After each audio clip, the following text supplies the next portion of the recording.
and coffee and some of our donuts because they're all gone, so obviously people ate them. I'd like to introduce our panelists who will lead the discussion. The discussion today, Truth and Reconciliation in Every Classroom, what we know, what we don't know, and what we need to do to move forward respectfully. Dr. Pamela Toulouse is an associate professor in the Faculty of Education at Laurentian University in Sudbury, Ontario. She is a National 3M, I'm pointing to the wrong person. She's a National 3M Teaching Excellence Award Fellow. Originally from the community of Sagamook First Nation, she is a proud Ojibwe Odawa woman that comes from a long line of educators. Dr. Toulouse celebrates 25 years of activity in the formal education setting, beginning as an elementary school teacher and then finding herself in the role of colleague within the university system.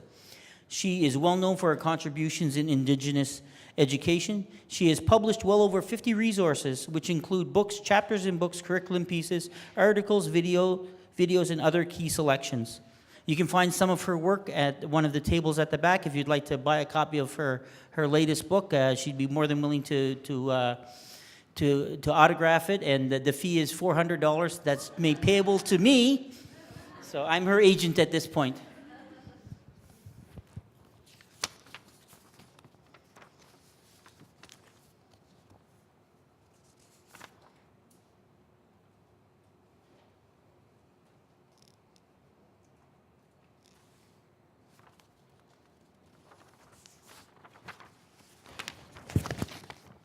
Our next panelist is Ira Provost, and Ira is a cross-cultural educator from the Piikani First Nation, a Blackfoot guardian, and a musician providing Southern Alberta area educational institutions with a wide variety of lessons and lesson plannings in all areas of First Nations, Métis, Inuit curricular support.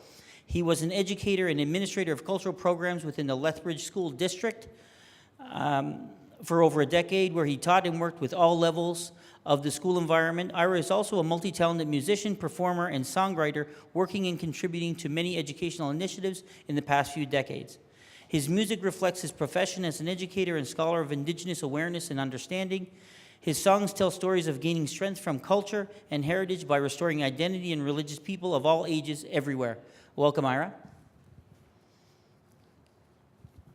Born and raised in Southern Alberta, Jelena Catan is a grade 5-6 teacher and a project lead for Stavely Elementary School's Project of Heart. Project of Heart is a collaborative journey of learning about residential schools in Canada from those who survived them. And our panel moderator is Dr. Michelle Hogue. She is an associate professor and coordinator of First Nations Transition Program here at the University of Lethbridge, and she will be moderating this discussion. Her teaching and research center on the engagement and success of Indigenous students in the science and mathematics by building bridges between Indigenous and Western ways of knowing and learning using culturally relevant methodological approaches. That's a long sentence. Dr. Hogue was the recipient of the 2012 CEA Pat Clifford Award for the Early Career Research and Education for her work on improving attendance, engagement, and success for Indigenous learners. Now, Michelle, I'm turning the panel over to you. Thanks so much, Darren. And actually, you took all my notes, so I don't really have much to say now at this point. But thank you so much. Before I begin, I'd like to thank our elders, Leroy and Francis, for your amazing words today. And I'd also like to acknowledge, as a Métis person from Saskatchewan, that I'm a guest now in traditional Blackfoot territory. And I've been here now for about 27 years. And I was listening to Pamela talk about language, and I was listening to Leroy and Francis talk about relationships. When I first left Saskatchewan, I didn't know a whole lot about the relationship between the Cree and the Blackfeet. And so I had long hair at the time. And people said, you know, be very, very careful, because there's a story about you might lose your hair or things might happen to you while you're there. And so I really didn't know it. So I studied a little bit about the history. And when I came to Blackfoot territory, I kind of went home and I said, what are you talking about? They are the most engaging, lovely people, and there aren't, you know, Leroy always tells me there are no silly questions or no dumb questions. And so I kind of wanted to set the tone of today's conversation with that, because so many educators who are non-Indigenous are allies and associates, and what did you call it? Accomplices to this important journey that we're all on together. And so I wanted to open the floor with, there are no silly or no dumb or wrong questions. And if you don't know, as Leroy has often said to me and Francis, you just simply have to ask. And then be patient and willing to learn. Sometimes Leroy tells me some really odd answers, so I'm not sure. You have to have a good sense of humor too. That's one thing I've learned in Blackfoot territory. So it's my great honor to be sitting here with some very amazing colleagues. I just wanted to quote a couple of things before we began, because I'd like this to turn more into a conversation. So I'm going to invite the speakers each to present a little bit on their philosophy, and then hopefully open it to a conversation amongst the speakers themselves, and then leave it open for some questions perhaps towards the end for burning questions that you might have as an educator, either Indigenous or non-Indigenous. But one of the things that, you know, Senator Murray Sinclair is an amazing person, as we all know, and he certainly led the Truth and Reconciliation Commission report. And he said that education is what got us into this, and education is what's going to get us out. And another thing that he said that really strikes home for me is, this is a Canadian issue, and it's every Canadian's issue. And I think that that's a really important point. And the other thing that I really respect that he raises, and he says often, is that he challenges all Canadians, because I'm often asked, how can I do this, or what should I do? I'm a non-Indigenous person, I don't know what to do. He challenges all Canadians. He says it's up to every Canadian to read the 94 calls to action. And then he says, if you want to participate, pick one. Don't be overwhelmed by 94 calls to action. Pick one that you understand, that calls to you, that you support, and make that your goal to work on. And I really respect that. And so I think that that's a really important point. So I wanted to frame this discussion around that. So to begin, I thought maybe we could begin, perhaps Pamela, with you, and just maybe a 5 or so minute introduction about what does indigenization mean to you? Why is it important? And how can we move forward in that conversation? All right. Just checking if this works here. Okay, yeah. I'd like to first of all start off by thanking our elders, for being here, and wanted to acknowledge that I am in the territory again of the Blackfoot Confederacy, and start off in a good way just to say who I am in my own language. So ani bojo wasa ekawabit kwena dijnakas sagmuk nishnabek donjaba gnoja dodum.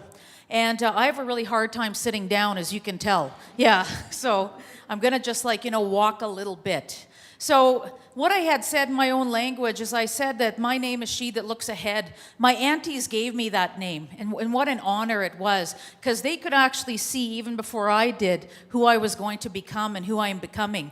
So I'm very thankful for that. Gnoja Dodem, the Pike people, that's my clan in Ontario, and I'm Nishnabek. And my home community is on Lake Huron, and I grew up there, grew up on the res, and very proud of my community. And my dad, Nelson, is the Gimma of my community, so he's the chief of our community. So I'm very lucky, to be inspired by so many people.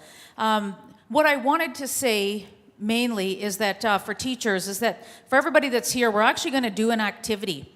So what I'm going to do is I'm going to say a word, and then you're going to say one of them back. So when I say Edmonton, you say Oilers. Edmonton? Oilers. Edmonton? Oilers. Edmonton? Oilers. All right. Now, why do I start with that?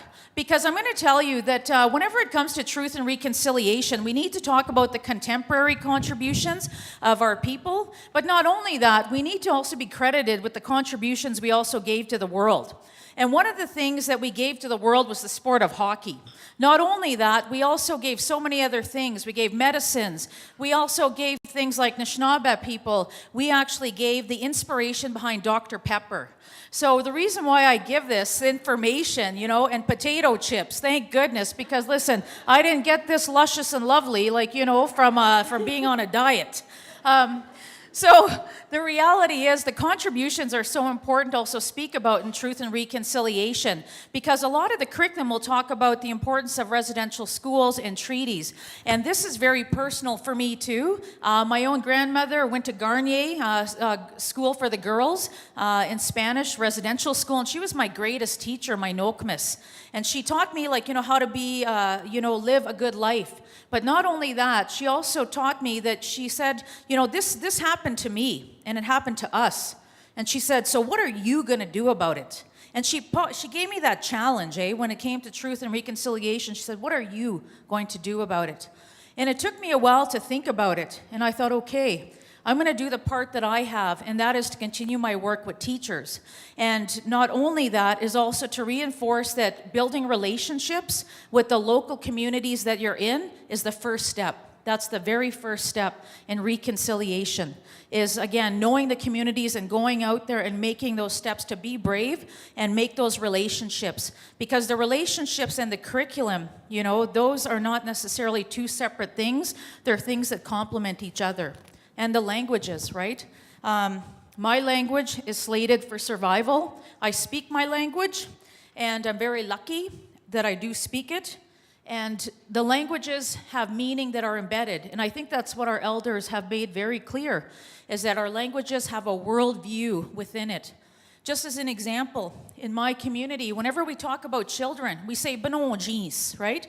Little Benojis. But a Benojis is not a child, right? When we look at the young ones playing Benojis, it actually means this in our language. It means raising a little spirit. So Benojis for us is raising little spirits. And so it goes beyond just the physical form. So that's why that is so important. So for me, Truth and Reconciliation is about relationships, it's about curriculum, and it's about being really brave. It's about being brave and saying, you know what, I'm going to do this. I have fears, but I'm going to talk to people who can help me. And that is by building relationships with your local community. So I just want to start there. Miigwech. And I actually do have hyperactivity, so if you notice, I have to find things to occupy myself because I can't sit still. So anyways, miigwech. Thank you very much, Pamela. I think one of the things that you've said that really strikes home with me, and certainly in being welcomed into Blackfoot territory, is it's about relationships. And when I first moved here, an elder said to me, it's 1,000 cups of coffee. And it truly is that. It's about sitting and visiting and listening and being present. Jelena. Good afternoon. My name is Jelena Catan, and I thank the elders that shared their messages with us today. That was really special. I am not First Nations, but I wanted to share a bit with you about how I first came to be interested in the First Nations of this area. And it happened when I was a little girl. And I was riding on horseback with my dad in a far-flung pasture high on the Milk River Ridge, and I looked down and I saw a rock. And I was so little that I couldn't even get off the horse by myself to pick the rock up, and I had to ask my dad to do it, which he did, and he put it in his saddlebag. From that time, I became interested in the people that made the hammerhead that I found that day. And I could see their teepee rings from that spot where I rode and the river. And it's a really old place, and it's a really special place to me. So when we talk about land, while I might not see it the same way as some of our First Nations neighbors, I feel that connection. And I teach in Staveley, Alberta, which is a very tiny rural town. And a lot of my students also feel that connection. And that was really important for us and for the work that we did in our classroom. I'm an avid CBC radio listener, which tells you how nerdy I am. And I followed the Truth and Reconciliation report, and I remember where I was when it was finally released, and I was sitting in my car and hearing that call to action, and knowing that it was for all Canadians, and feeling especially compelled as a teacher to really move forward with reconciliation. And I didn't really even know what that was going to be, but I knew that it was important, and I knew that I was in a position where I could help other people do that too. So on September 30th, 2016, I wore an orange shirt to school, and I planned to show my class a short video about Orange Shirt Day. I didn't know about Orange Shirt Day before that week. Somebody sent me the email. I thought, wow, that's really cool, and I should show that to my class. And I will never, ever forget the reaction that that classroom of 5, 6 kids had.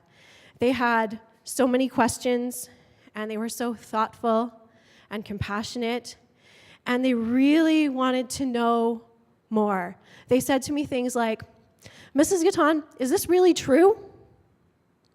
And I said, yes, it is. Why is it like that? We're mad. We don't like that. And I said, okay, I don't have all the answers right now. And I'd been to the teacher training things like all of you, where they say you should do project-based learning and it should be driven by the students' questions. Well, here I was. The kids had questions and I didn't have the answers, and I knew that we could really go somewhere, and we could go somewhere together.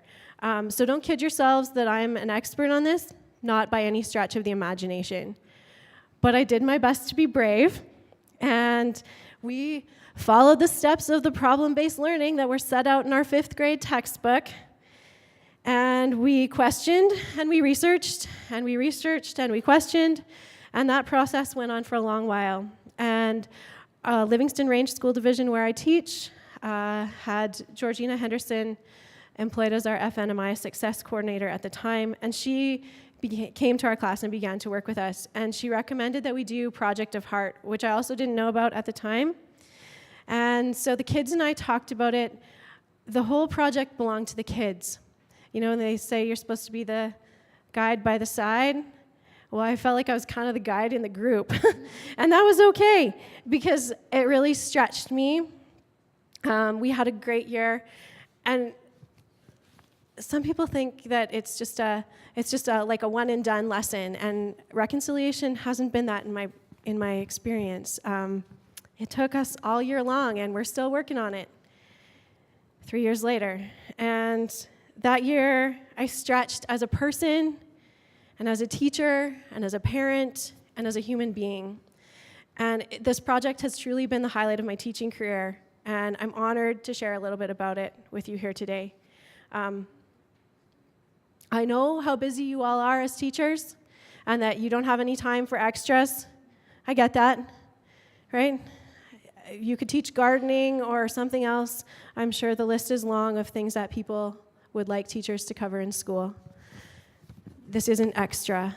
This is part of your curriculum. It's already there. It's going to be there even louder and clearer, I think, as our new curriculum comes out.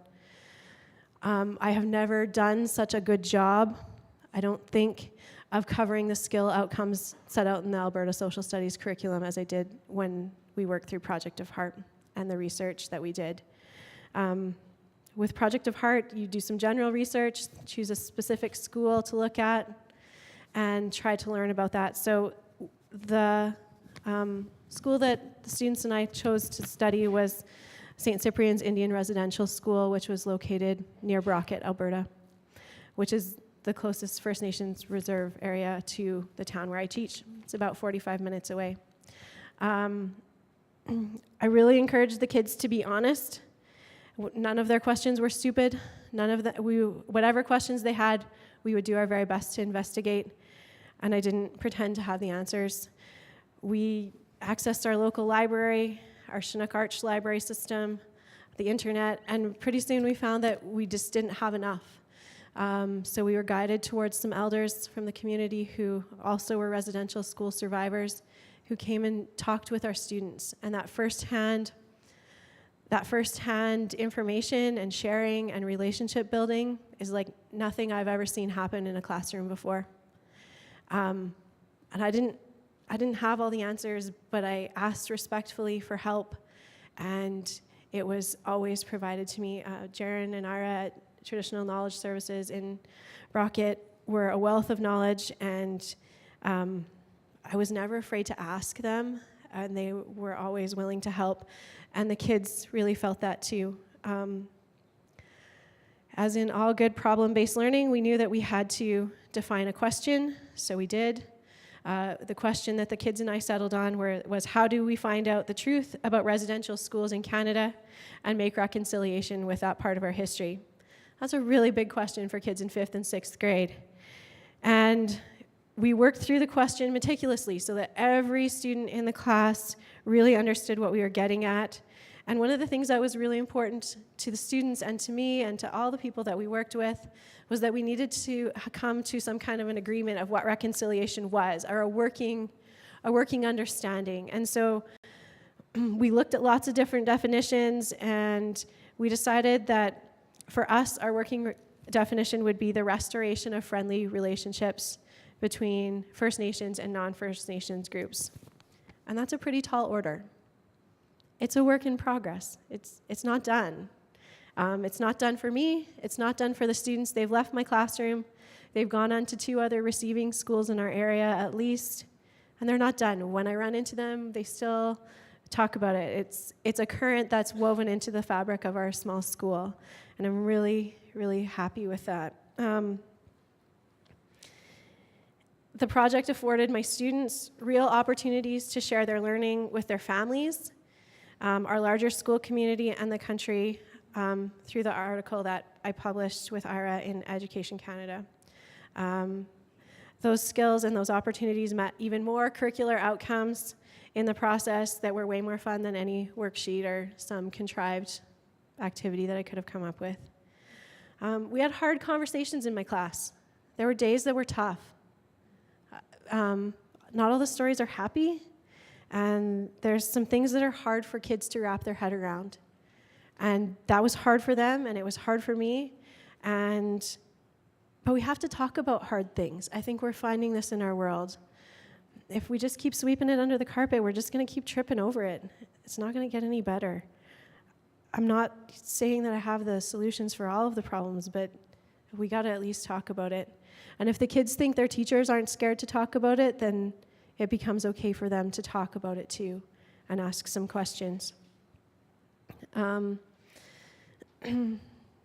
talked to the kids about there were things left for them to learn about residential schools, even past our research, because there were things that weren't appropriate for kids in 5th and 6th grade, things they weren't ready for yet.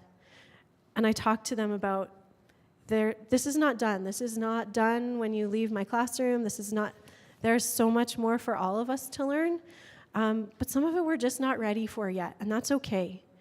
And it was really interesting to me, because I teach a 5-6 split, so that means that the kids, and we're very small, so the kids stay in my class for 2 years.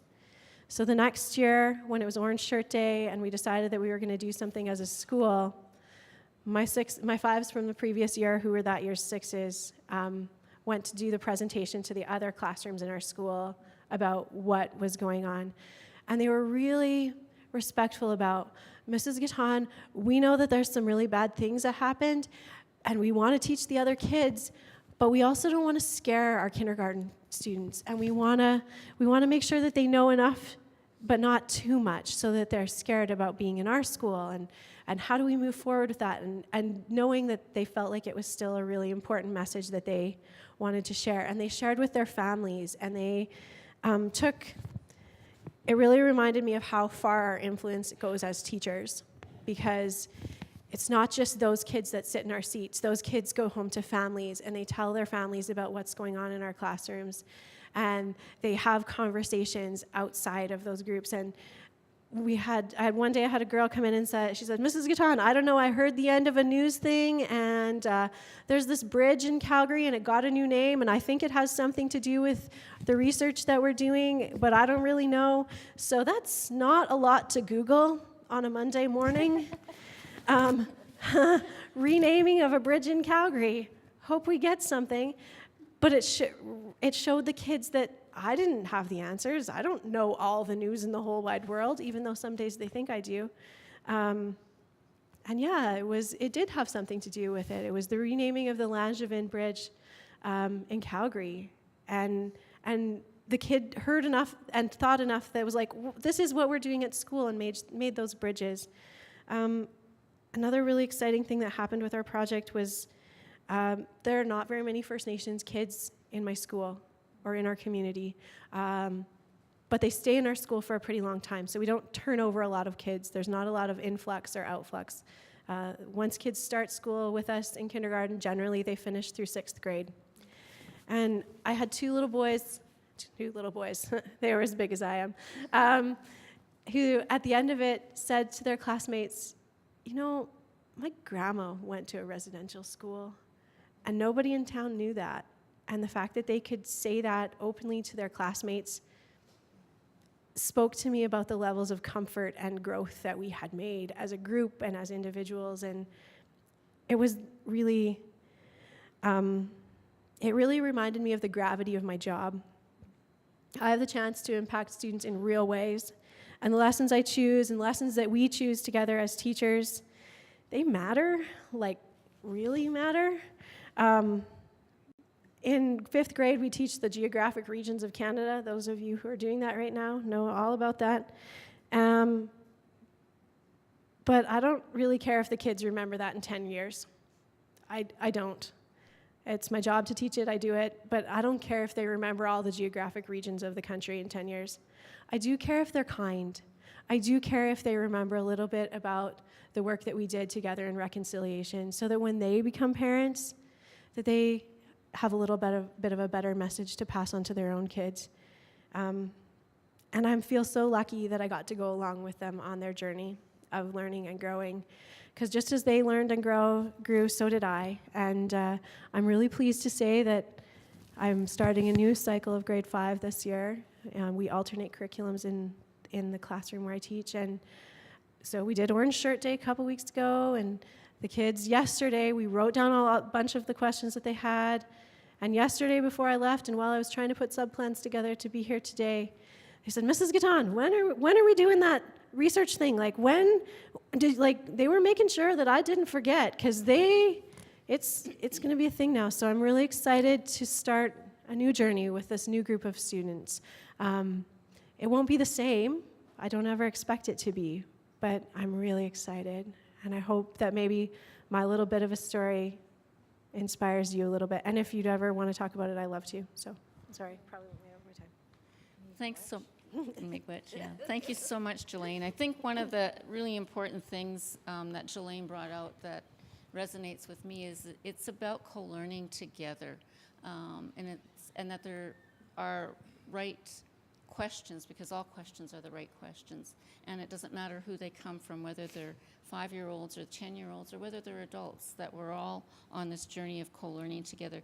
And I think the other thing that I really appreciate, Jelena, is that you said is that they left your classroom and they still had lots of learning to do. And so I think the outcome of the EdCan Symposium that we're hoping is that it creates this snowball effect, that it's just the beginning. And as this ball gets rolling, it gets bigger and bigger and bigger. And that's what we're hoping as an outcome for this symposium, because we can't do everything in a few short hours. So Ira. Okay, nagsukwa nastuwa ko pikanikwan. Good see it's much. Good afternoon, everyone. My name is Ira Provost. I'm very honored, very happy to be here with you this afternoon. I bring greetings on behalf of my nation, the Piikani Nation, and really honored to be chosen to be part of this conversation. I want to acknowledge Francis for his prayer this afternoon, and his words, and Leroy for your words as well. And these gentlemen here are such mentors, not just to the university, but to our community, very well respected. And I know that many of us, even in this room, have taken lessons from these two educators here. And it's just an honor to be with them today. I want to acknowledge the students in the back who are some of the greatest minds yet to come. I think those are the most important people in the room today to be enriched by some of this experience, and also the students in your classrooms. I want to acknowledge all the educators in the room, and I know that you have a challenging job, especially when it comes to this work of reconciliation. What is it? What can we learn from it, and what can we hope to achieve? It's not an easy answer. But we'll have a conversation, and I think that's the most important thing that we can do. So I'm going to talk a lot to what Jelena spoke to today. But I'll go a little bit into the background of my history in education. I started with education in 2001. I was employed by the Lethbridge School District here in Lethbridge. And it was an interesting time. It was a time when there was a lot of change happening in what we termed Native education back then. And it has been changed so many times since my time when I started. Indigenous, what are we on now? First Nation? No, First Nations over. Aboriginal? It's been all these things, and I know that a lot of you know these different terms. But at that time, we have if some of you will remember, it was February 2001, there was a huge teacher strike in Alberta. And I know a lot of the younger people may not remember that. But I just started work in Lethbridge School District, and we had a teacher strike. And we went off school there for a couple months. But it was an interesting time, and I think one of the things about that particular event was that there was a lot of unrest in our education system, and I'm sure there still is to a certain degree. But from that time, there was the Aboriginal Call, or Alberta Calls, Alberta Commission on Learning, who recommended that there should be changes to Aboriginal education. There was about 91 recommendations put forward to look at changes overall, classroom size, you name it. About 15 of those recommendations were geared towards First Nations learners, FNMI, a large chunk. Just prior to that, in 2000, there was a change in government, and there was a time when there was a lot of consultation done with Aboriginal communities to answer some of those other questions as well. And what that resulted in was the First Nations Métis and Inuit Education Policy Framework of 2002. Some of you won't remember that. It was actually quite a good document that was put together from across the province. First Nations communities were consulted and asked of what changes could and should take place. Since those times, a lot of these policies and a lot of these initiatives fell to the wayside. Initially, there was time and effort put into it. There have been several government initiatives since that have taken place. And I got to experience these things. When I was employed as a Native liaison worker. I was not as a teacher. And I think that's important to know, because as a Native liaison, and you all have them for the most part in your schools, it's quite the interesting position.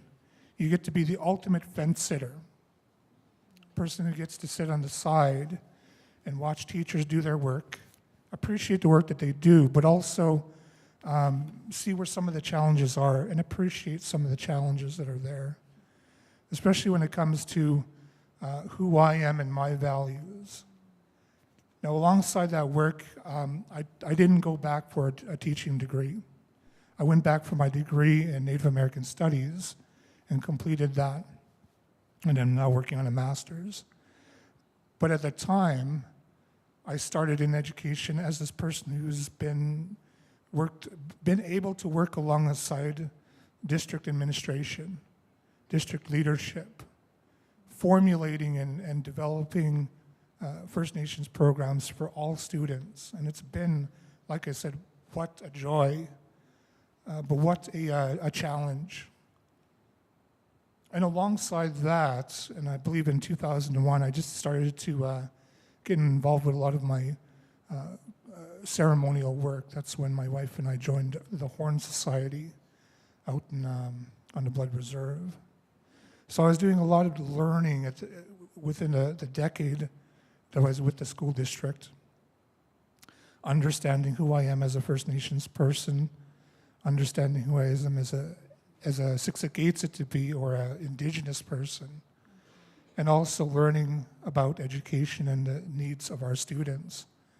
And like I said, it's been fascinating, but it's also, and being able to stand back, not currently being in education and looking back, I'm able to see things from the outside once again, but get a perspective of what's been going on.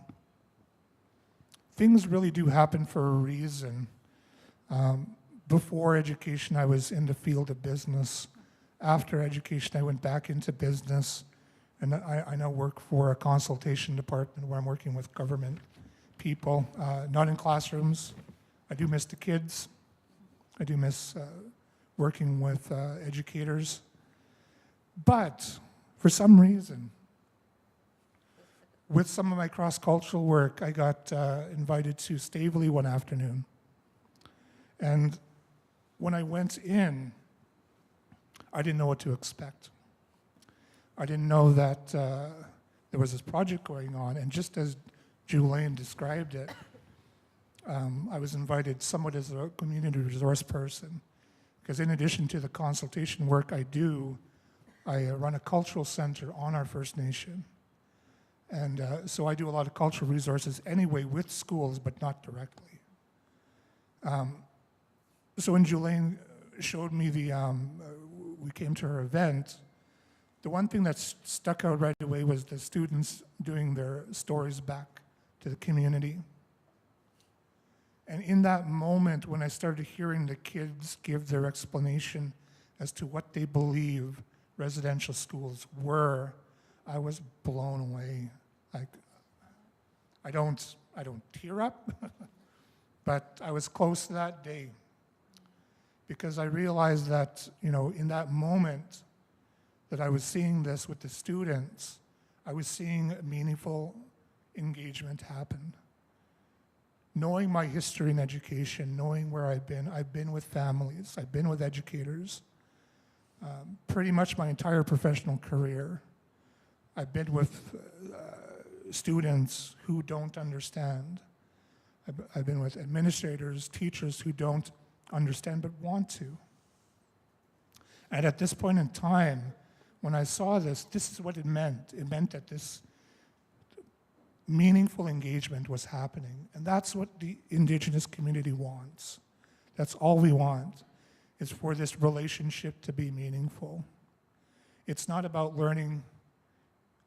It's not about me testing you to say, okay, what do you know and what do you don't know? That's part of it.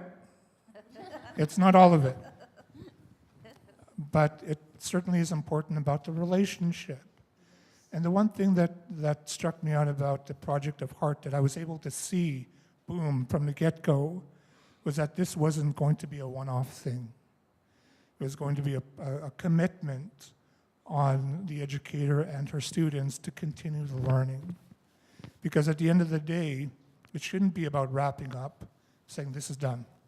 Let's move on to next, let's check the box, let's move on to the next lesson. It's not about that. It's about the relationship. And I really believe that the relationship is the most important. Still, in the work that I do today with consultation, with industry, with government, First Nations despise when an industry partner comes to our nation, wants to do business, asks to do business, does a little bit of nice talking to the community, but leaves with nothing meaningful happening or follow-up afterwards. Which is why we get into things that in a nutshell will tell you what happened with TransCanada or Trans Mountain, because they said they would do something, but they really didn't follow up or show how they're going to follow up with a relationship that they wanted to build.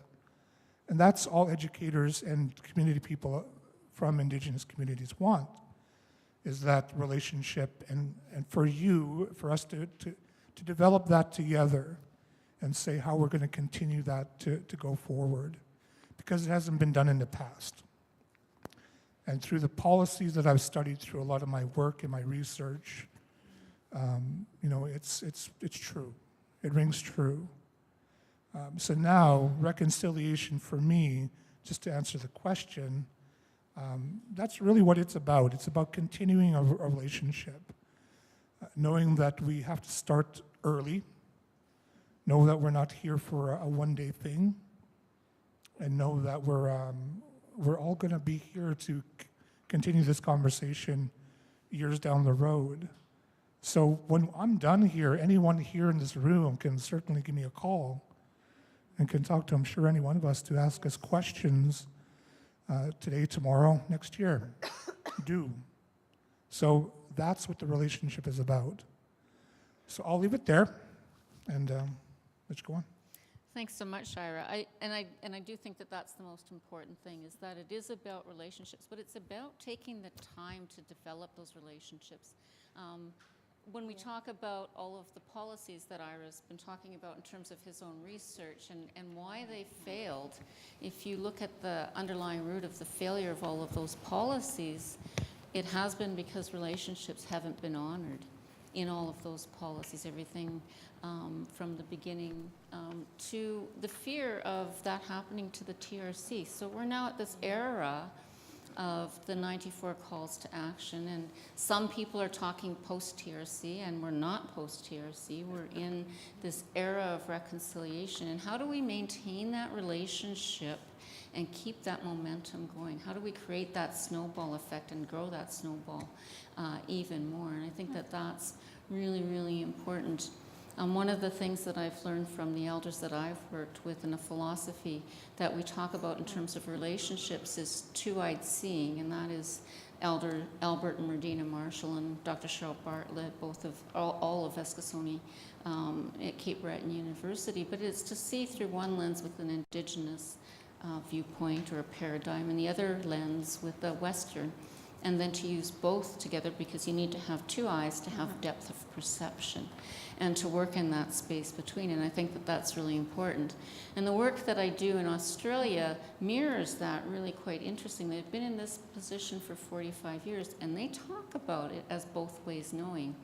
And so now what I talk about is two-eyed seeing for both ways knowing. And I think that that is the theme that is coming out of the conversation that we're having. But with that in mind, we're 2015 was the TRC. We're now fast approaching 2019, for those of you that are getting ready to do some Christmas shopping.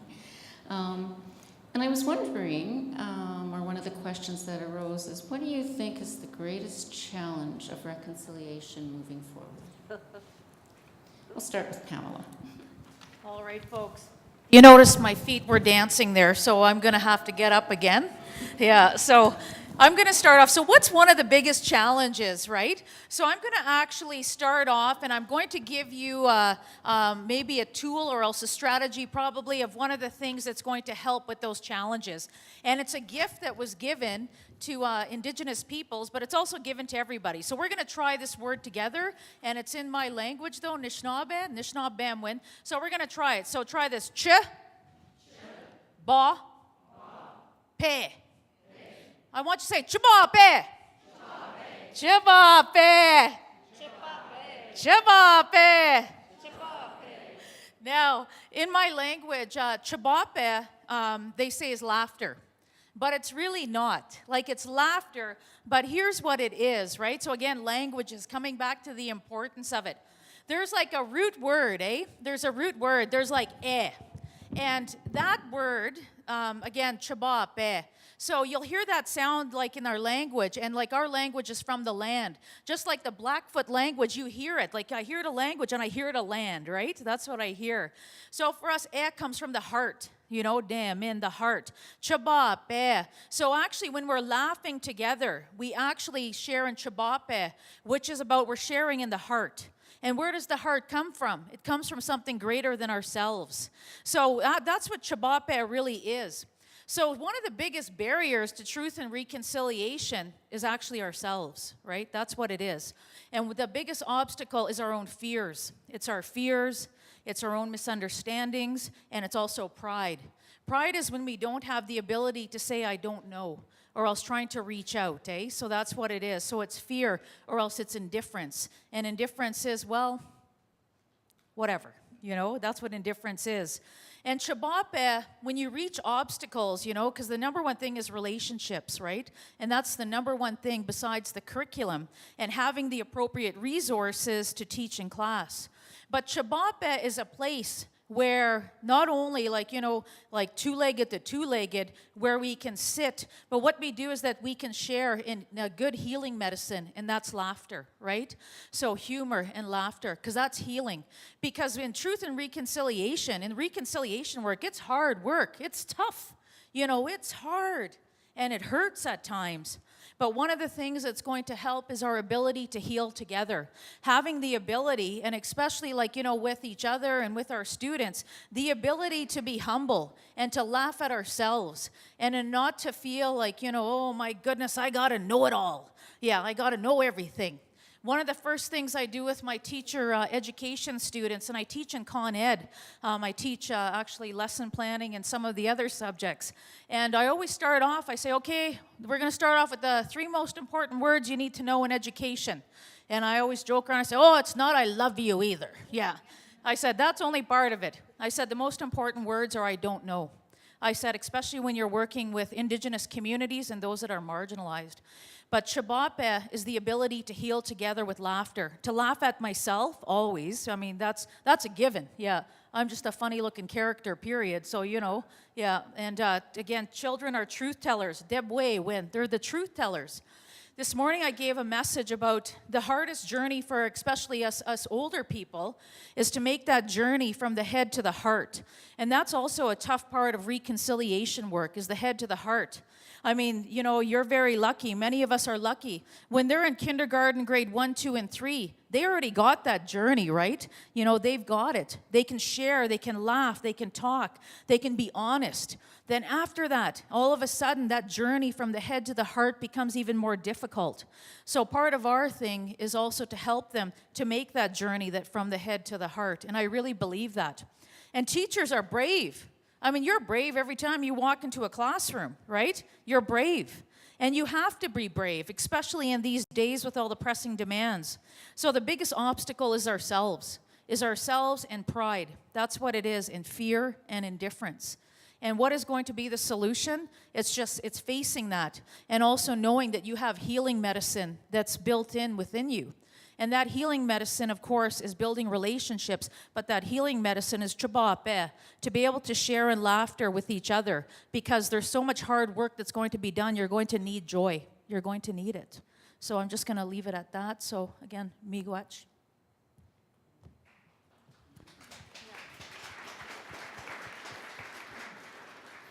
Thanks so much, Pamela. Jolene, do you? I don't. I'll shut mine off. No, it's mine. There's 2 mics on. I think it's about being brave. I really like that. And sometimes it's hard to be brave when you're a teacher because you feel like you've already been brave and it's only lunchtime. Some days are like that. But I think we just have to try, because every day I ask the kids in my room to come and try lots of things. And if I can't try something wrong with that picture. Ira? Question one more time. Question. Oh, the question. Sorry. What do you think is the greatest challenge of reconciliation, or to reconciliation moving forward? So thank you. So I think one of the important things that I mentioned in the article that we co-wrote is, and one of the most fascinating things that or one of the more important things that I wanted to communicate in the piece was taking the first step. Where I worked in Lethbridge School District, I worked in this entire city. I was at one end of the city to the other. And Lethbridge is a big, small town.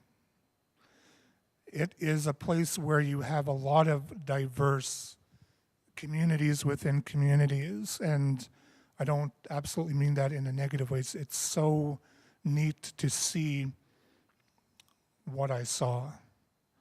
You know, you have the north side. The north side kids will say we're the north side kids. You know, you have the new developing west side. You have the south side, which was, you know, maybe the older part of the city.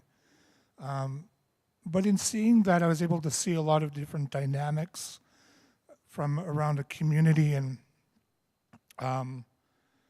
there were pockets of places such as Stavely where there wasn't any First Nations students. It was my role in the district to know who all our First Nation students are, who all our families are. And for me at that time, back in the early 2000s, it was doable. We had, you know, we had about between 500 to 700 students in the entire school district. So I knew everyone. I knew all the students, their families, and I also eventually had a team of liaison who I worked with in the school communities. So we saw all these different scenarios of where First Nation students were or weren't, what kind of programmings their schools had or didn't have. We had students or schools that had elaborate FNMI programs. We had schools that didn't. We have schools who thought that perhaps they shouldn't because they don't have the FNMI population. And it goes back to what, again, when I saw Julian's school, I was blown away. What I was seeing was how that was really not the case. Where all students should learn FNMI. See, that's the term that I know. The Indigenous concepts, the Siksik to be, the Blackfoot concepts of learning. And in my studies, in my perspective that I've come to know and come to understand and currently am studying is how important it is, how enriching taking that cross-cultural journey can be. And there's not one way of doing it, as Julian said, there's many ways. And if it's not, you know, to not do once, you do it, you know, I don't want to say the word fail, if you don't do it one way, you can do it another way. And you'll have people there to guide you, especially if you work in a system that has FNMI, Indigenous supports in your community, and you do. You have to go and seek them, build those relationships to make them work. So one of my challenges in an answer to the question is taking the first step. Take it. Don't wait. Do it. Don't not do it because it may not be right. There's ways to do it, and there's resources upon resources now, more so than when I was back in college or, you know, back in a long time ago. There are more resources now to help you, especially when I first was starting out in school district. I think we had a team of 4, and I think when I've left, I haven't been with school district now for about 4 or 5 years, but I know that they have a full team there with a district administrator, I believe, so someone at the full-on trustee level, or not trustee, but administrative level. So these things are happening, things are progressing, and I don't think you can ask a wrong question nowadays without someone being there to guide you. Those guides are there. Seek them out and seek them often. So that would be my advice. Thanks so much, Ira. And I really, that goes back to building relationships and carrying those relationships forward. And I think that for Indigenous people who are working with allies and accomplices and friends, that's all we really want is friends and relationships, and to develop those. I'm just checking on the time. Darren, how are we doing? 3:55. Oh, couple minutes. Okay, so I think maybe rather than a Q&A, because we don't have time for that, is that right, Max? 10 minutes? Oh, we have 30 minutes? Oh, good. That's not what I was told before. Anyways, okay, so Pamela, and everybody here, let's, just a piece of advice, perhaps going forward for those who are afraid. Many, perhaps people are both afraid, but also a little bit resistant. Why should I do this? And particularly in my disciplines that I've seen in terms of the sciences and mathematics, you know, where it's not that easy from my colleagues' perspectives to incorporate Indigenous ways of knowing and learning into this core curriculum that has to be done. How do we move forward in that particular way? And then I think we'll open it up for some questions to people. All right, so it's best if I do this through like an activity. So if you have kids or grandkids, shkwazin, which means to stand up, except for our knowledge keepers. If you want to just sit back and relax, that's okay, okay? So again, if you have kids or grandkids, I'd like you to stand up, okay? Let's take a look around here. If you have nieces or nephews, stand up. If you have young cousins, stand up. If you have, my good friends, other than human beings in your life, because we're very human-centric and we need to get beyond that. Other than human beings means cats, dogs, iguanas, all of the sort. Fish, okay, fish. If you also, my good friends, have an other than human being that you reside upon, which is the land or a tree outside your door, I'd like you to stand up.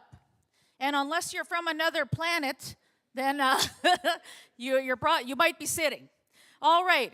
So again, the reason why we engage in truth and reconciliation is for all these reasons. So I want you to turn to the person beside you, share with them who it is, who's the child, the granddaughter, or the other than human being. This activity is only going to take about a minute, okay? So who is it? So who is that? The child, the niece, the nephew, other than human being. Take about a minute, a minute. Skin on the mob, huh? Good.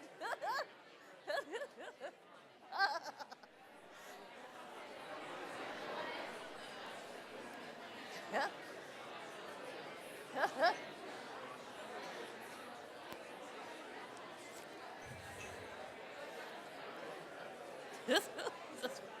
Yeah, it's a good group though.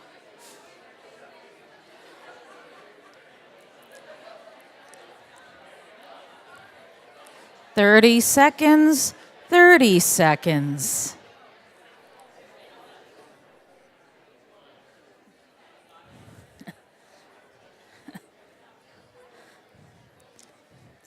All right.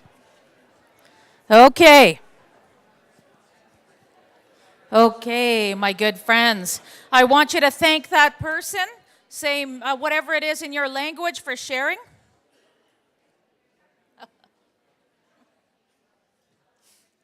Okay. So that's why. That's why we engage in truth and reconciliation. I hear this all the time. "Oh, we don't got no kids at our school, you know, that are Indigenous. Oh, we don't have very many Indigenous people in our community at all." And it's like, so why should we do it? Well, why should you do it? Is because of those very reasons. The fact that you're a two-legged that exists in this world that's being faced with challenges, right? We're being faced with challenges everywhere. Food security, climate change, equity, all of that. And because you care about your children, your grandchildren, about those other than human beings, your dog, your cat, your iguana, your fish, the air, the earth, the water, because of all of those reasons is why you should be embarking on truth and reconciliation. Because it can't just be a small group that's working on reconciliation. We're just at a time in our world, all you got to do is turn on the TV to see that people are searching, that they're searching, and that there's so many things that are happening in our world that it's not in a good place. It's not in a good place. So truth and reconciliation is about building those relationships. It's about developing from a place of kindness, not being afraid to ask questions and build those relationships, and to use good resources as well in the classrooms, right? Your living resources, the two-leggeds, the land, which is the other than human resources. And it's going to wonderful folks like Julianne. And I come from, again, like a bilingual, trilingual institution, so everything that I say may have a little bit of an accent. So it's going to those resources and asking those questions. So to me, that's the reason why, friends, is because we really are. We're in this together. And, and if you're sitting around and you're like, well, no, I'm not going to be too worried about this right now. You're going to be surprised at how quickly that it's going to come. It's going to come up, that you're going to have to act at some point. And that's because you love those children and grandchildren, those aunties, those uncles that are yet to be. And you want them to be able to walk in a good place and in a good earth. You want your children to be kind beings, your grandchildren. You want the earth to be treated kindly. That's the reason why. And I feel very lucky. I come from a family that taught me well, and I'm Nishnabek. I grew up in a small reserve there on the res, and, was raised in a good way. And my grandmother and my grandfather, my Nokmis, my Mishomis, and all my aunties, uncles, and my dad, my mom, they all taught me. They said, okay, yeah, you've been given a gift. You've been given an opportunity to go to school. Skoongaming. Yeah, so now do something with it. Yeah, so that's why, you're always welcome, to either email me too. It's just Pamela Toulouse. We'll just ptoulouse@laurentian.ca, or just go Pamela Toulouse, and hopefully my website comes up. A good website, I hope, though. Yeah, and feel free to contact me. I'm willing to share resources for free, folks. I have all kinds of things that I've written, things on the innovations, that we've contributed to the world, potato chips, bridges, apartment complexes, all of the things that we've not been given credit for yet. So I'm willing to do that. But I also say you've got the number one resources right here. These two individuals right here, and again, these wonderful elders, and these students that are just waiting for us, to make that move. So that's really about it. Yeah. Anyways, miigwech. Thanks so much, Pamela. Thanks so much. Can you hear me? Yeah. Thanks so much, Pamela. Do either of you have more to offer to that? I think I'd like to echo, I love to talk about this stuff or work with somebody, and sometimes in my own little school of less than 100 people, I love to chat. Email me, give me a call, find me. I would love to talk with you or work with you or figure it out.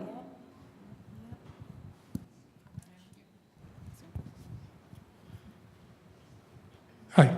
Just, I would echo that, and I just really encourage you to seek out the resources.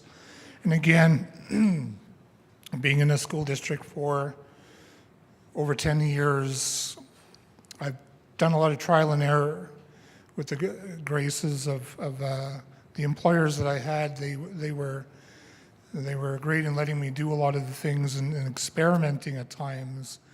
Student clubs, FNMI clubs, different projects, being involved in other projects. I know what works, what doesn't, and why something didn't work.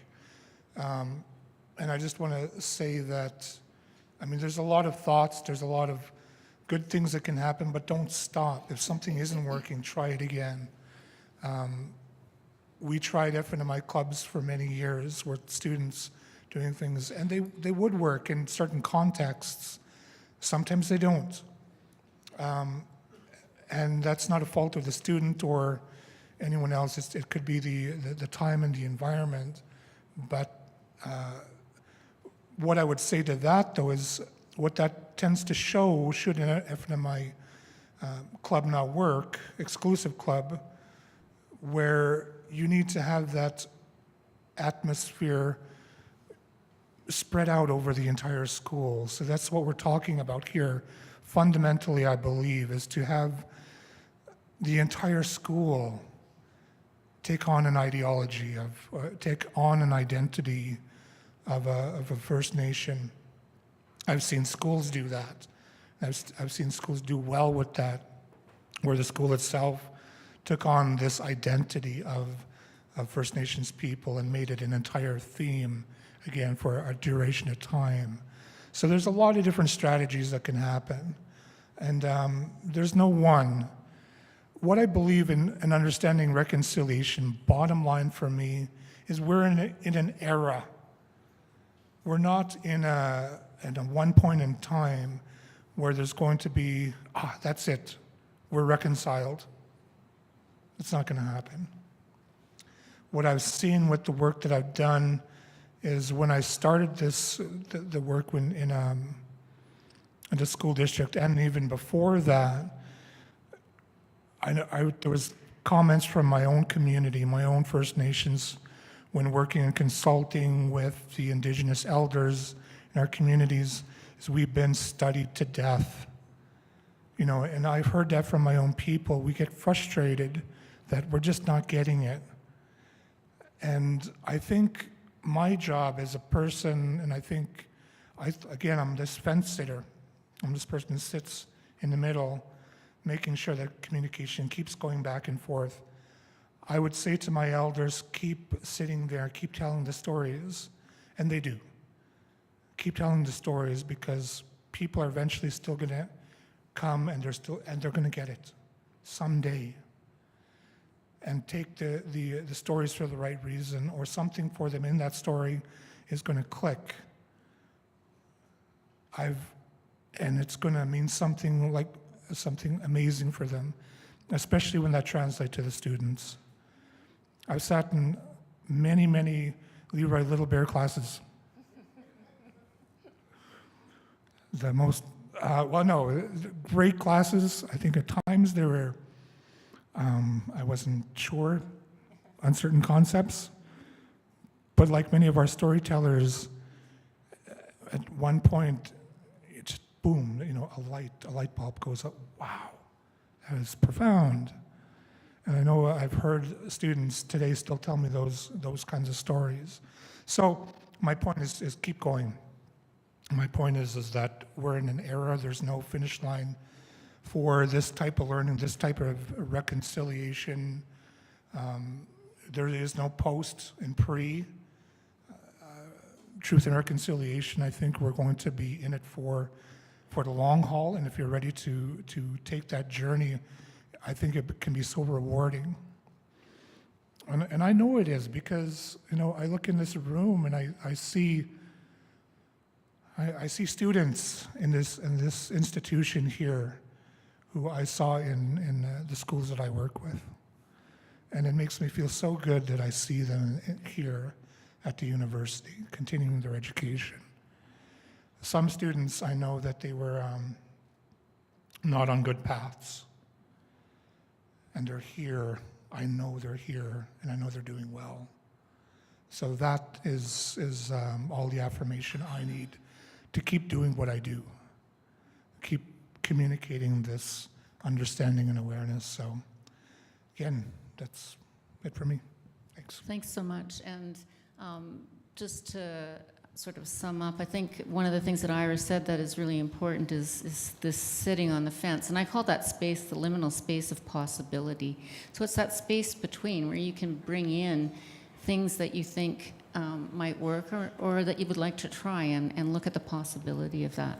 In chemistry, we call that the oscillating reaction, for any of you that are interested in that end of it. So I think we'll open it up for questions. Do we still have a few? If anyone has any burning questions to the panelists about your own thoughts, concerns, put your hand up and we'll chase the microphone around.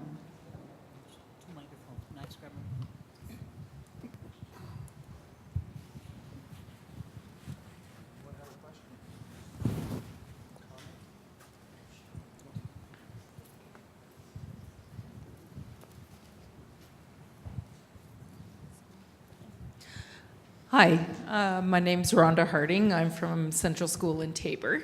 I have a question about names. I have a lot of Indigenous people that I've been working with in the last few years with Truth and Reconciliation sessions that I've been attending and so on, and they always introduce themselves first with their traditional name, and then they say, but my English name is, and my question is, in my classroom, Is there some reason that students don't use their traditional names? Is it spiritual reasons, or is it just to be used privately amongst family members? Do they just introduce their English name because it's going to be easier for me to say? Okay, Nastoko Pikanikwan. So, when I have a Blackfoot name, my Blackfoot name is Pikanikwan. And it's my first name. In my belief, it's my honor to have this name. When you go through life, and this isn't all, and I have to put that disclaimer up front, this isn't everyone, but for the majority of Indigenous people, they have traditional names, even if they don't lead traditional lives. It depends on the family. So today we're seeing a turning point. We're seeing a point where it is becoming a norm. It's becoming acceptable to speak your language, and we're being encouraged. It's something good. But I think there's two parts to your question. One saying that there's an English kind of but, and then gives you the English name. I don't know the family history. I don't know who that child is and why that they would refrain from holding one more esteemed than the other. But I would encourage them to be proud of both names, to be proud of who they both are, because it's who they are. And I think that's a discussion perhaps for them to explore, and maybe it might be a point of learning that you can talk about names or do a subject or a teaching on names, or talk about someone's historic name, like if you're in the Blackfoot territory, like Red Crow, who is Mikestu, and who is Red Crow. Did he have who his descendants are? We can have a whole discussion and then a whole lesson plan on heritage and lineage. Some great chiefs. So there's some talking points there I think you can talk about, but I don't know exactly how I can address if they are feeling particularly divisive about the name. But I think what I like is that about that scenario is that students now are encouraged to say their names in their Indigenous language. My father, Nuxkumisu, Gilbert Provost, he wasn't allowed to speak Blackfoot when he went to school, when he was in residential school. I can, my daughter can, my granddaughters can, which is huge change in one generation. So, there are going to be some ups and downs with, making that paradigm shift. So, just some thoughts to that. I hope it kind of answers your question.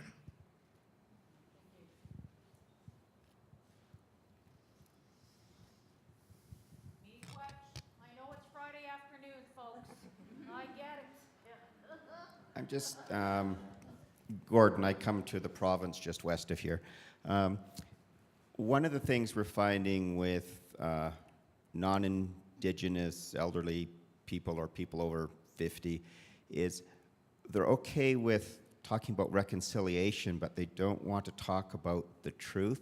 And I think you need both. And I think part of it is through their earlier years, they drank the Kool-Aid, and now they're finding it's a bitter taste, and they're not really sure how to address it or things that happened on their journey. I wonder if you could talk about truth with reconciliation, because I don't see how you can sever them.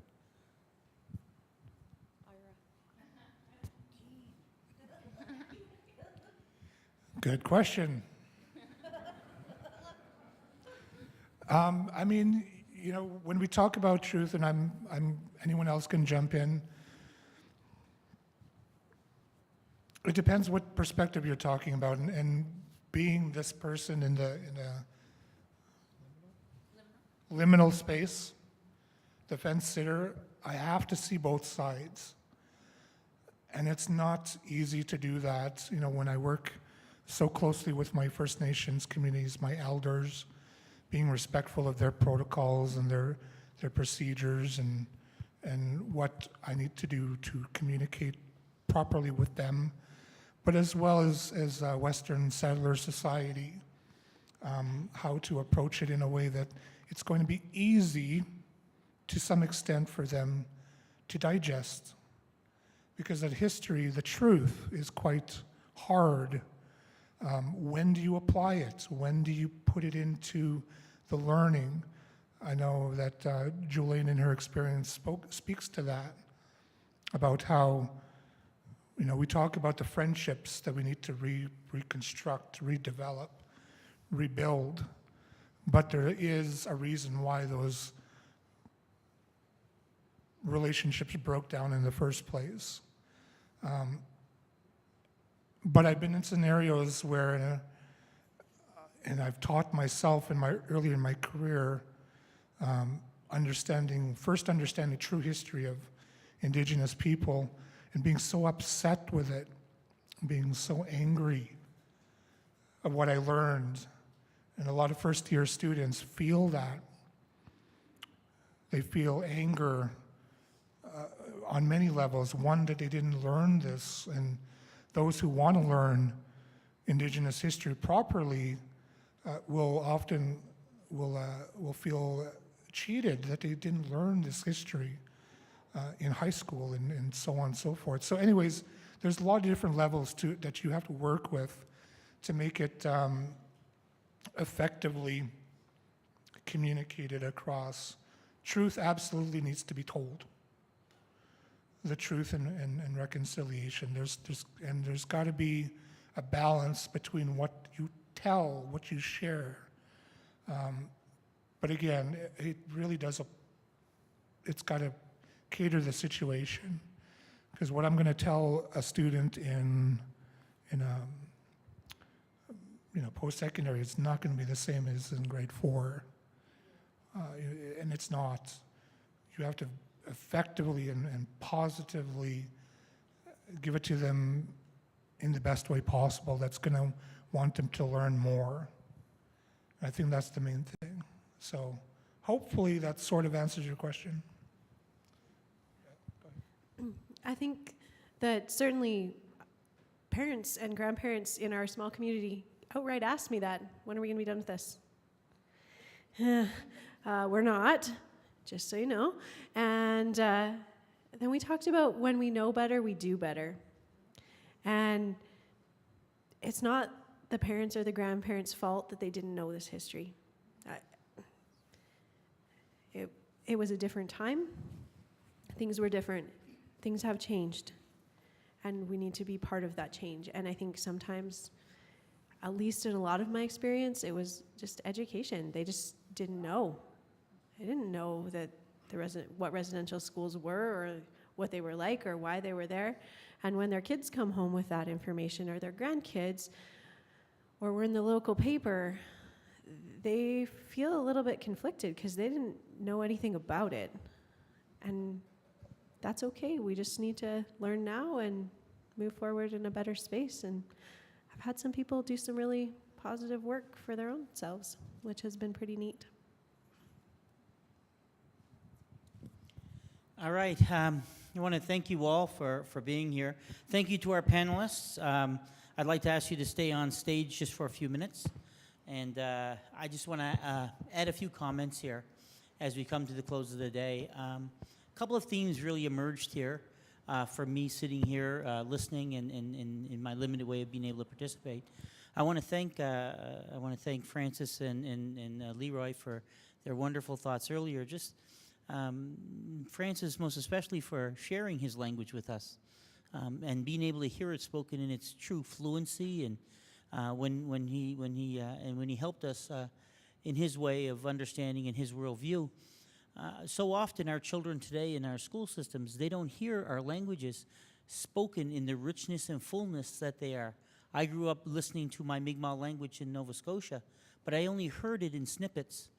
My parents would tell me, they would tell me, they'd tell me to go eat. but I didn't hear all of that full conversation. I didn't understand it enough to hear full conversation. So I thank you for that full conversation. I may not have understood it, but I do know that it did come from your heart, and that's really what I think your message was. And for Leroy, the value of language, tremendous, tremendous, you know, that worldview. One of the things we talk about truth and reconciliation, they're not separate. It's not truth or reconciliation. It's truth and reconciliation. And if we're going to have a reconciled Canada or a reconciled world, we need a multitude of worldviews. And I think that was his message there. I heard from Michelle, sorry, not Michelle, I heard from Pamela, the importance of getting up and moving and doing. And it manifests in the fact she's probably got a little bit of ADHD, but that's okay. I do too. I can't sit still very long. I keep moving. You probably saw me all day going in and out the door. I got to go for a walk. You know, we practice reconciliation by our actions. And so that's one of the messages. For Jelena, one of the things is that there's a place for all Canadians in a process of reconciliation. Most important words I heard from her were to be brave. You know, and that's an amazing message for all of us as teachers, potential teachers, educators. Be brave. Be brave. Being brave doesn't mean that you're not afraid. It means that you're going to face your fears, and that's what we need. So when those people ask questions, be brave enough to go and find the answers, and that's a really important message. From Ira, connections. I heard the message I heard from him is that human connection, that understanding of time and place is so important. And you know, to build connections with your students makes a whole difference when you show an interest. I'm a storyteller myself. I remember being in grade 7 and learning about Canada's systems of government and being disinterested in the school. And I said to my teacher, I don't vote in a municipal election. Why do I learn about that? She made the difference. Her name, by the way, is Brenda McIsaac.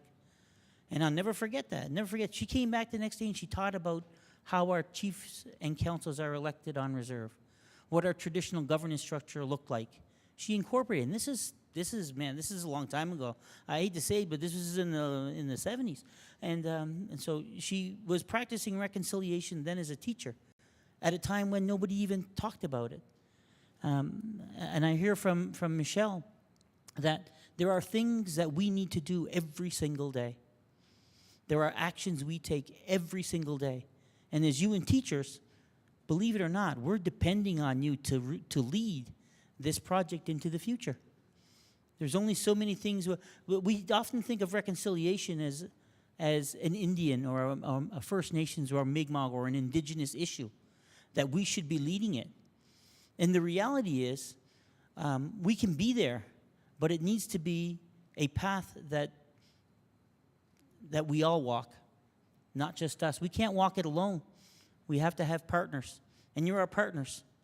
And I hope that you're brave enough to do that. With that, those are my thoughts in closing today. I want to re-invite. Oh, sorry, not yet. Sorry. We have a special gifts for each one of you. These are ceramic.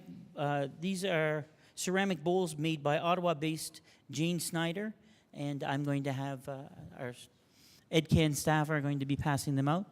We really want to thank you for all that you've done for us over the last few days. And for Michelle, today wouldn't have really happened if it wasn't for the tireless work of Michelle and her dedication to making this event such a success.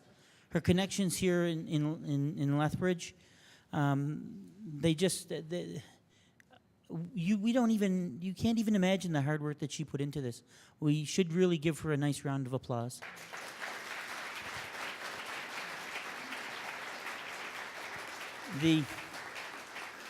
And please accept our gift of this Haudenosaunee hand-carved soapstone bear sculpture by Willie Sky. And I'm not going to say the name, but his Hanging Moon, because it's really, really a hard name to say. I don't even think I could give it, I couldn't do it justice, from Ohsweken in Ontario. And before we end today, we want to encourage you to pick up, we don't want to take any copies of our magazines back to Toronto. So go pick up a copy before you leave. Join our network if you want. Remember that you'll be joining a network of like-minded educators across this country.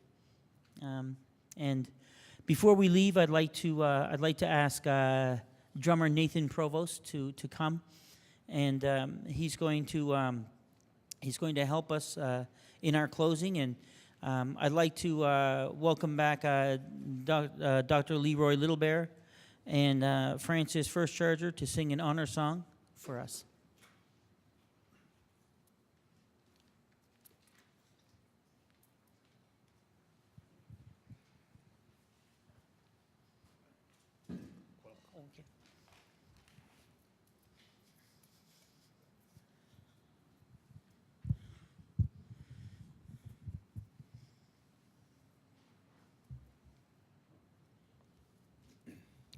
Great supernom I naksik stort tapje. Astutus pomokin. The ones that are from many children, the little shells. Here. Great steep stort. Cam, are you part of that?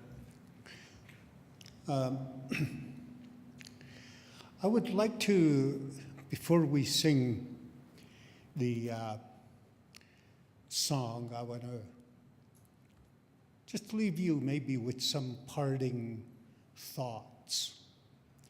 And that is, if you like listening to music, okay, while you're driving and so forth, you can buy albums made by Buffy St. Marie. Buffy St. Marie will sing you songs that'll give you reasons why truth and reconciliation is very important. Have you heard the saying, "Hello, I'm Johnny Cash"? Johnny Cash put out an album. It's getting harder and harder to find now, but the title of the album is Bitter Tears. I would encourage you to go and see if you can find that album, on a desk, of course, now. It'll give you, if you listen to those songs, you'll see the need for truth and reconciliation. And in fact, both Johnny Cash and Buffy St. Marie were blacklisted by the President of the United States for singing those songs. Okay?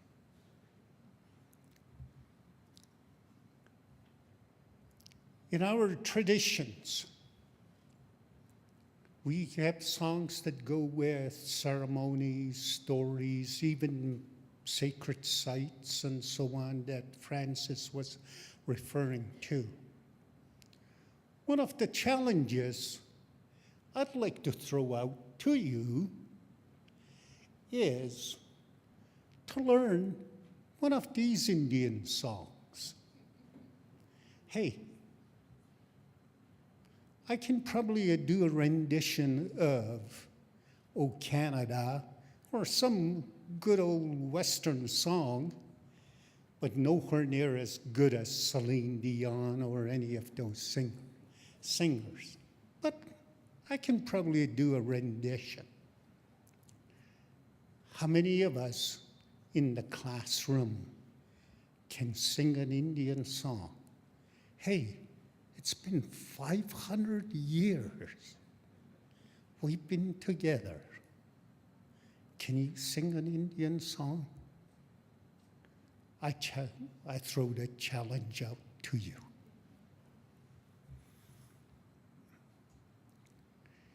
Our clans had their songs, and we would like to honor you for this fantastic gathering, taking that first step,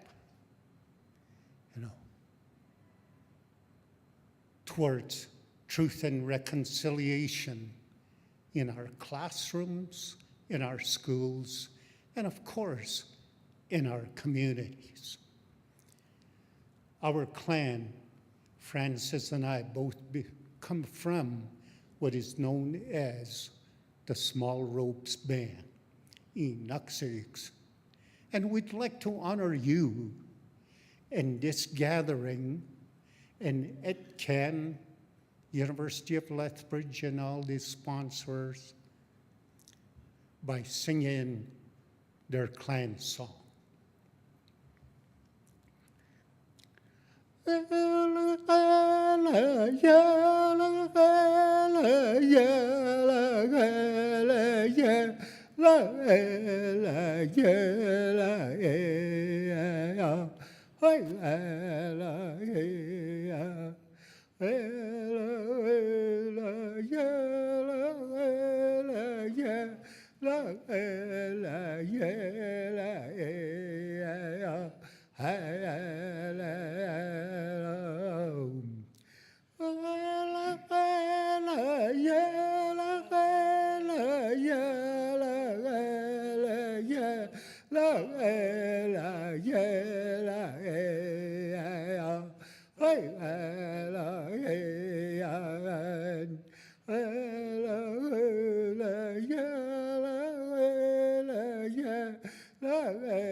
I want to thank these two gentlemen for sharing their clan song with us. Thank you very much. It was an honor. All right, folks, that's it. Oh, what we got? Oh, yes, one more song. I'm glad there's people here to remind me.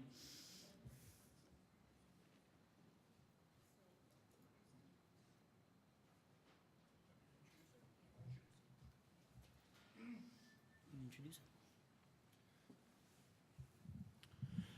Okay, it's my honor just to explain what's going to take place now. When we finish off an event in celebration, we do an honor dance, or sorry, a round dance, which is a friendship dance. And what we'll do is we'll all gather in a circle, and we'll just make an informal circle here. We'll hold hands, and we have an awesome drummer here who's going to give us a song, and we'll dance in a circle around this way. And when we dance, we hold each other's hand and we do a side step. This is called a round dance of friendship.